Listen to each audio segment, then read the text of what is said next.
अस्सलाम वालेकुम viewers, कलमकार luxury lawn collection का ये आर्टिकल इन स्टॉक है।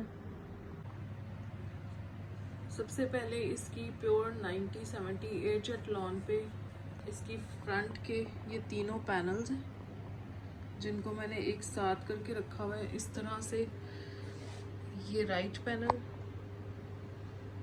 ये मिडल पैनल और ये left panel. First of all एक चीज़ क्लियर कर दूँगी, जो मिडल पैनल है इसमें लाइनिंग कभी भी सीधी नहीं आती। ओरिजिनल भी आप ले लेंगे लाइनिंग थोड़ी सी टेढ़ी जाती है, लेकिन जब टेलर स्टिच करेगा वो इसको खुद से एडजस्ट कर लेगा। ये हो गया सेंट्रल पैनल जिसमें सारा ये बोरिंग है, और ये इसका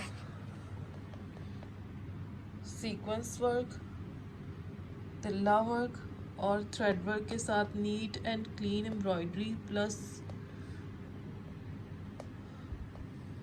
ये सारा सीक्वेंस और तिल्ला वर्क आपको नज़र आ रहा है। ये बॉर्डर ऑलरेडी जो आपको यहाँ पर नज़र आ रहा है साइड पे, ये बॉर्डर सारा एम्ब्रॉयडर्ड ऑलरेडी है, इसमें किसी किस्म की पैच अटैचमेंट नहीं है। ये इसके ऊपर वाली साइड पे आएगा और ये पन्नी वर्क है। सेम इसी तरह से इसका सीक्वेंस तिल्ला वर्क के साथ और थ्रेड वर्क के साथ इसका राइट पैनल, और ये जो मिडल पैनल है इसके अंदर आप ये सारा बोरिंग वर्क देख सकते हैं। उसके बाद आ जाते हैं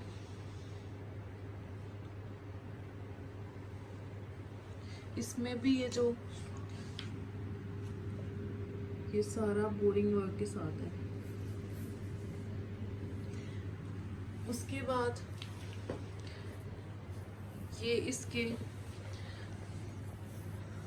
पन्नी वर्क की बहुत खूबसूरत लैस है जो अराउंड 6 यार्ड्स है।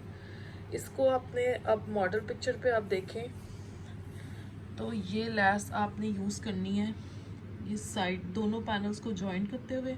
6 यार्ड्स है जो दुपट्टे की स्टाइलिंग, इसके पल्लू की स्टाइलिंग में यूज़ होनी है, आप मॉडल पिक्चर पे देखें। और इसके अलावा इसके दोनों पैनल्स को जॉइन करते वक्त यूज़ होनी है। उसके बाद इसकी नेकलाइन, ये नेकलाइन है जो इसके सेंट्रल पैनल में आएगी, इस पे भी तिल्ला वर्क और थ्रेड वर्क है।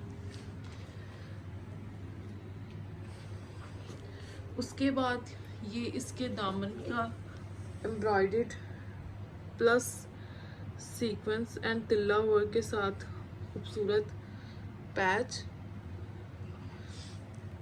इसको दामन पे एडजस्ट करते हैं। सो इस तरह से आपका जो है ना वो फाइनल सूट होगा। अब आप मॉडल पिक्चर पे देखें तो ये जो नीचे लेस के साथ नीचे टिश्यू की स्टाइलिंग की गई है और गेंजा यूज़ की गई है। अब आपकी विड्थ का तो किसी किस्म का कोई इशू नहीं है इसमें, और लेंथ जो है आपकी वो 40-41 तक रेडी होगी। आप स्टाइलिंग करेंगे उसके बाद, यानी कि ये 37-36 इंचेस की एम्ब्रॉयडरी है, नीचे ये पैच है और फिर उसके बाद ये स्टाइलिंग है, तो 40+ आप इसको रेडी कर सकते हैं। मज़ीद आपने लेसेस ऐड करनी है तो वो आपकी अपनी चॉइस है। उसके बाद आ जाते हैं इसकी, ये फ्रंट हो गया। मेक श्योर कीजिएगा कि ये लैस दुपट्टे पे के कॉर्नर्स पे भी यूज़ होनी है। ये इसकी paste printed back side, fine quality printing है और फाइन क्वालिटी लॉन है। उसके बाद ये इसके स्लीव्स का और सॉरी इसकी बैक साइड के दामन का खूबसूरत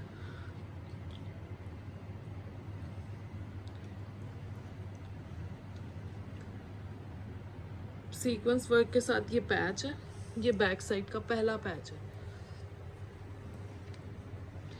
ये इसकी बैक साइड का दूसरा पैच है। मॉडल पिक्चर की बैक साइड ज़रूर देखा करें, उसमें जो एसेसरीज गिवन होती हैं हमारी पूरी कोशिश होती है कि मैक्सिमम नियर टू ओरिजिनल बने। अब मैं आपको लेंथ इंक्रीज करने का एक और मेथड बताती हूँ। अगर आप सिर्फ दामन पे ये बैक पे ये पैच यूज़ कर लें तो आप इसको फ्रंट पे भी लेके जा सकते हैं। उसके बाद आ जाता है इसका एम्ब्रॉयडर्ड स्लीव्स। ये बोरिंग के साथ है, जिस तरह से इसके साइड पैनल्स और मिडल पैनल में बोरिंग है इसी तरह से इसके स्लीव्स पे। उसके बाद ये इसके स्लीव्स के कफ का एम्ब्रॉयडर्ड पैच है, इस पे भी तिल्ला वर्क है और सीक्वेंस वर्क है। उसके बाद इसका प्योर करंडी नेट, जिसे राजू नेट भी बोलते हैं, करंडी नेट भी बोलते हैं, जो ब्रांड ने यूज़ किया है सेम वही ये वाला फैब्रिक है। और इस पे ऑल ओवर सारा सीक्वेंस वर्क, तिल्ला वर्क और थ्रेड वर्क के ये सारे फ्लावर्स हैं, बहुत ही खूबसूरत। और उसके बाद इसके दुपट्टे की एक्सेसरीज पे आते हैं, तो ये भी सेम दुपट्टे वाले ही फैब्रिक पे इसकी 4 साइडेड प्रिंटेड पट्टी है। ये 7.5 यार्ड्स होती है, दुपट्टे पे कंप्लीट आ जाएगी। उसके बाद ये इसका सेम इसी फैब्रिक पे इसके दुपट्टे के पल्लू का ये पीस है जितना ओरिजिनल में गिवन था। आराम से आप इसको दुपट्टे के पल्लू पे लगा सकते हैं। आपने इसके 4 कॉर्नर्स बनाने हैं और इस पे भी सारा प्रिंट है, फैब्रिक वही दुपट्टे वाला ही है। आपने इस लैस को जो मैंने आपको दिखाई थी, ये वाली जो लैस है जो अराउंड 6 यार्ड्स थी, ये 2 तो आपके ओपन स्टाइल में आ जाएंगी। बाकी आप इसकी मॉडल पिक्चर को गौर से देखें तो चारों कॉर्नर्स पे इस तरह से ये पीसीज में ये पहले ये फैब्रिक अटैच है और फिर ये इसके साथ लैस अटैच है। उसके बाद ये कॉटन का ट्राउज़र। सो कंप्लीट एक्सेसरीज के साथ एज पर original. Thank you very much.